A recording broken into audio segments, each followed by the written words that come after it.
Hello, Scorpio. Thank you so much for joining me.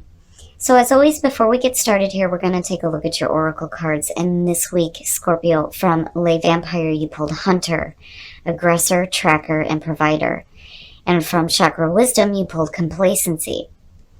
Now, Hunter, I think, is perfect for Scorpio. It's saying that now is the time for you to start actively seeking out what you want.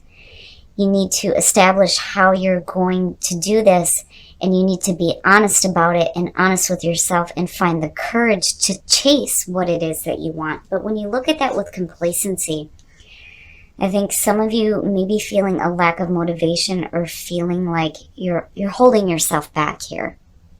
Complacency is a warning about not giving up and not allowing yourself to coast along in situations that aren't really what you want, right? You will never be fulfilled by the unmet dreams of others. So in order for you to start aggressively seeking down what you want and having the courage to do that, you need to get yourself out of situations where you're just holding yourself back. All right, Scorpio. Here we go. Here is the energy coming through. The Fool. Nice. I like the Fool because when you look at this, like compared to the Three of Wands, both of them are looking out over the cliff, right?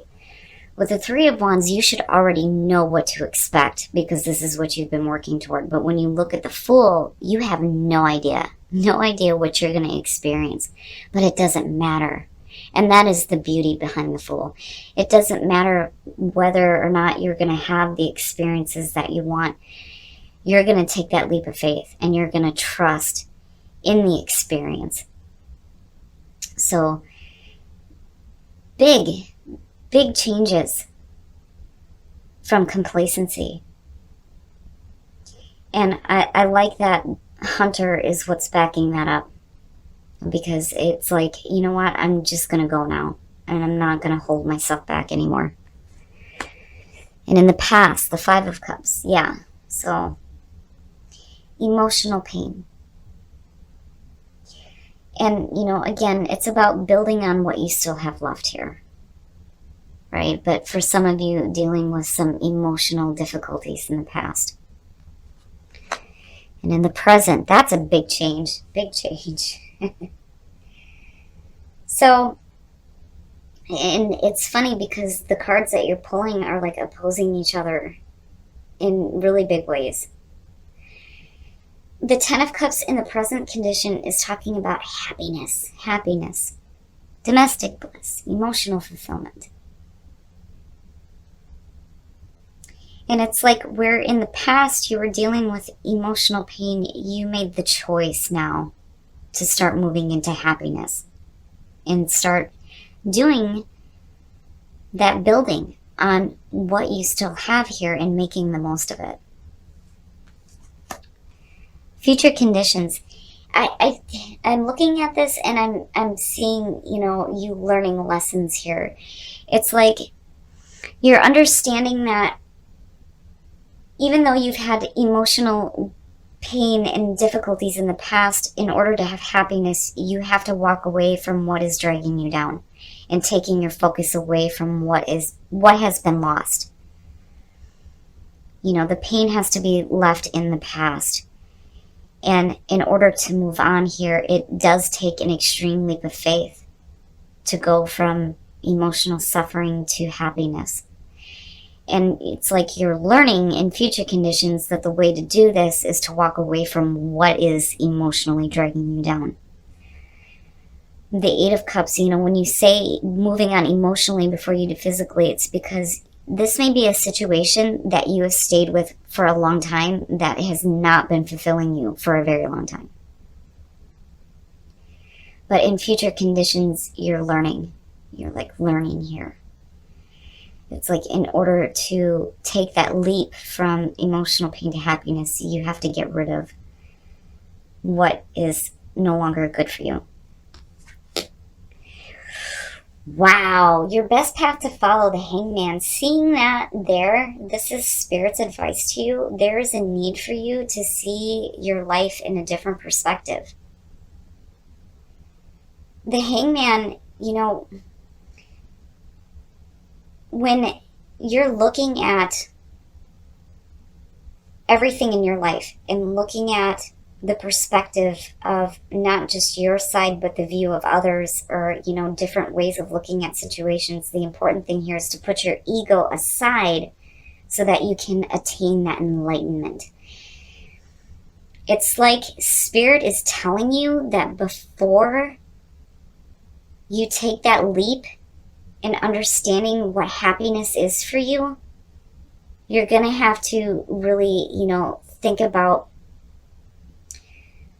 what action you need to take. And I think you do just that looking at the Eight of Cups. It's like you realize, right? But for some reason, Spirit is saying, like, there's a need here for you to just hang on a minute because there's more to see. There's more to know. There's more to see here. You know, you're taking that big leap, but it's like, I almost feel like Spirit is saying wait before you start taking action or making any clear-cut decisions, because there's something else that needs to be seen first in your environment. Now, when I see a court card in the environment situation, there's two ways to look at it. It's either a person in the environment or it's the energy that's surrounding you. And the Queen of Cups showing up is you. That, for me, is the card of Scorpio. The psychic, the intuitive, emotional, supportive person, right? But being emotionally intuitive. There's a part of you that is like tapping into your own nature and bringing it back out of hardships and pain from the past. Now, in terms of, you know, a person in your environment, it could be another water sign where there's a flip, like a switch is flipped, where there was some pain involving this person before, and you're like, I'm seeing it differently now. And in order to gain happiness, I have to walk away from maybe the feelings of the past in order to see this person differently. Your hopes and your fears. Whew, the King of Swords. Now, with this being in your hopes and your fears, when it comes to, you know, any kind of communications that you're doing, especially with another person, there's a need here for you to be careful on how you're doing that. The King of Swords is really telling you to be a clear communicator and to think logically about this. But there's still a part of you that knows that your emotions are playing an important part in this, right? From moving from this to this. But there's also a need for you to, you know, and when you look at Hunter and aggressively tracking down your own happiness, you got to be clear. You got to be clear on that. And again, it's like Spirit's going back to this whole, there needs to be more seen first. You're not fully seeing the situation. The King of Swords, you know, think logically before you take any action when it comes to, like, the way, I feel like it has to do with communications, the way that you're communicating with other people and the way that you're treating them, because the King of Swords has a tendency to come off as emotionally detached, and it's not that they don't have emotions, it's just that they're not letting that cloud their judgment. But seeing the Queen of Cups underneath him is saying that you're pulling on both energies here. You know, be smart about what you do, right? And it's like your own intelligence is telling you that there is more to see here. There's more to see. Oh, and the outcome. All right, Scorp.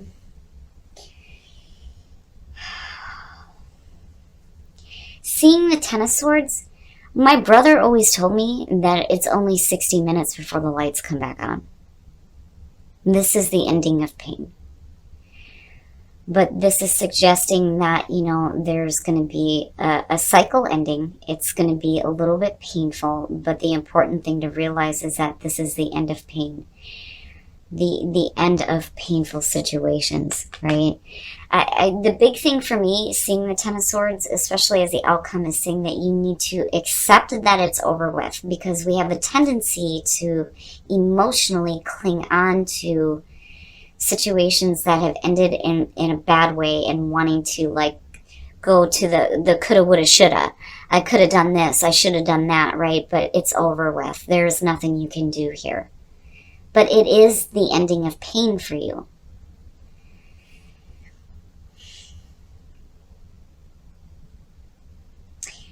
Seeing the King of Swords underneath that, you know, I'm hoping that logic starts to play into this, where you realize this, but there's like an acknowledgement here that this is, you know, a painful ending for some of you. And it could have to do with a person.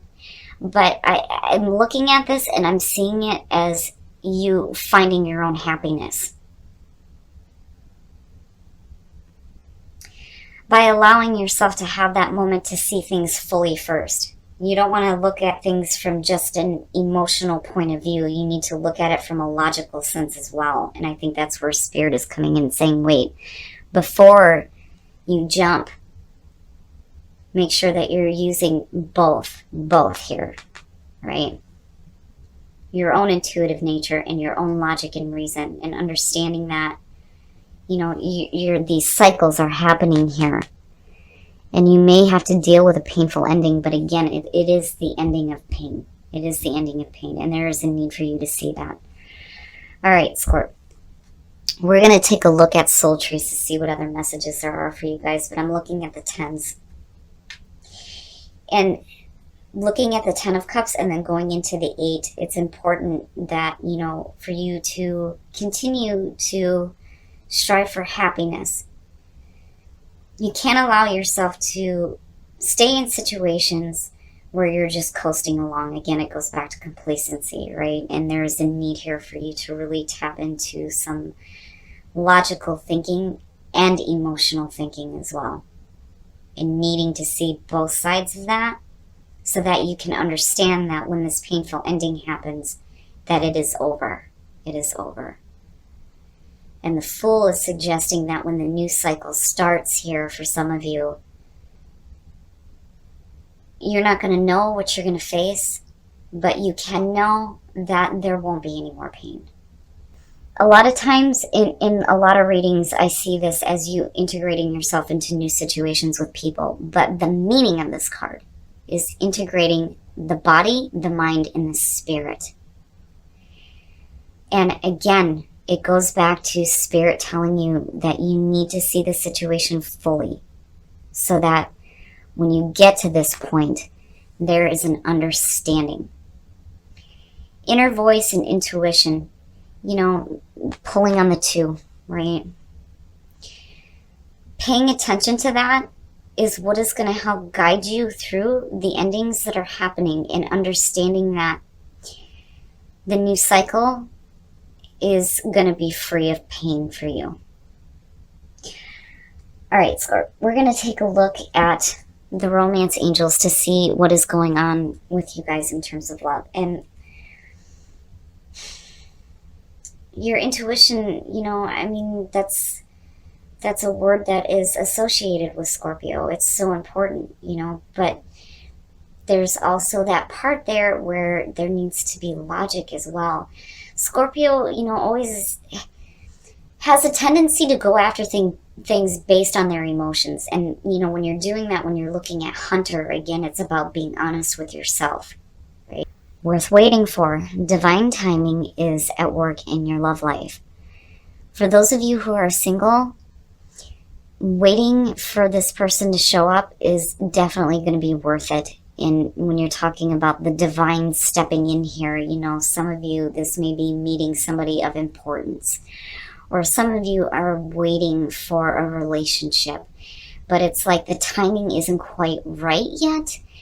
And it will happen, but again, you know, integration, let the divine work in your favor here, especially when it comes to love, you know, by mind, body, and spirit. and listening to your intuition and your inner voice when it comes to waiting for that partner. But I'm looking at that and I think some of you have already met this person. It's just that the timing isn't quite right. Codependency. Addictions are affecting your romantic life, and you guys aren't the only ones to pull this. If you are dealing with addictions, it is time to start healing that. And if you're dealing with codependent relationships or like somebody being dependent on you, looking at this reading, I think things start to shift, you know, and breakups. That's what immediately came to my mind as I'm shuffling here. Some of you may be dealing with some painful endings in relationships. But, you know, with codependency, it's up to you. It is up to you on how you handle these situations. You can either heal it and heal yourself and your partner and the relationship, or you can look at this and say that, yeah, it's affecting me and now I want out. It's really up to how you decide to deal with the situation if you are dealing with a codependent relationship. But I think the big message for Scorp is that this has a higher purpose to it. But it's important to remember when you're starting your new cycle and you're taking that leap of faith, the pain is over with. All right, Scorpio, I'm looking at this and I'm seeing a huge leap from sadness to happiness. But what happens in future conditions is like you understand now that it's time to walk away from what's dragging you down. But what ends up happening here is that it becomes painful. The big thing here is you have to remember that, especially with this being the outcome, this is an ending of a cycle, and it is specifically the ending of pain for you. You won't have to go through this again. But really, if you're wanting lasting happiness, you gotta walk away from what's holding you back. And I think that's where complacency is coming in, because you have these opposing forces happening here. It's like you're wanting to hunt something down, but you're holding yourself back and you're just staying in a situation that is like blah, right? Which is obvious with the Eight of Cups. But when I look at the Hangman as your best path to follow, it's really like Spirit is trying to tell you that there is more to see here. You know, you can't just make decisions based on your emotions. You also have to use logic and reason, right? And for some of you, it may be dealing with an air sign or a water sign or both. But what I'm seeing here is you getting back into who you are. You take that leap of faith from going from this extreme sadness to getting back to who you are. But Spirit is like saying that you need to see both of it. You can't just have this emotional attachment to what is ending. You know, you have to be logical about it. It's going to be painful. There's going to be some emotions that are involved, but your intuition is going to lead you to a point where you start to see it logically. It needs to happen in order for you to have lasting happiness. And again, with integration and inner voice and all of them. Inner voice and intuition to me is like the King of Swords and the Queen of Cups. It's both, right? And integration, mind, body, and spirit. Getting all three of these firing on the same cylinders here so that you can start to move past the painful ending that you're experiencing. And when it comes to love, I really think that some of you have already met this person. It's just that the timing isn't right. And for those of you who haven't met anybody yet in terms of love, it's worth waiting for. It's going to be worth waiting for. It's going to be a more meaningful experience. I just think right now, for some of you, you need to deal with the emotional issues and the painful ending that is going to be happening. But again, it's the ending. It's the end of a cycle. You will not have to experience this again. And I think that's why Spirit is trying to say there's both sides to this. It's emotional, but it's using your intelligence as well. Now, when it comes to those of you who are in a relationship and you're dealing with codependency, it's time to either start healing this or walk away from it. But it's up to you on what you decide that you need to do with this situation. This is not saying that it's a definite ending here. There may be a painful ending, but it doesn't necessarily have to do with your relationships. But if that is what happens, It's over with. There's not going to be any more pain involving that situation. And I hate saying that because I hate looking at relationships and going, oh, break up, break up, break up, you know. So really with codependency, it's up to you on how you deal with the situation. But I really feel like if you're going to take that leap from sadness to happiness, you have to do what's necessary to end the cycle of pain so that happiness can last in your life. And don't stay complacent in situations that are no good for you. Start hunting down the things that you want and don't hold yourself back.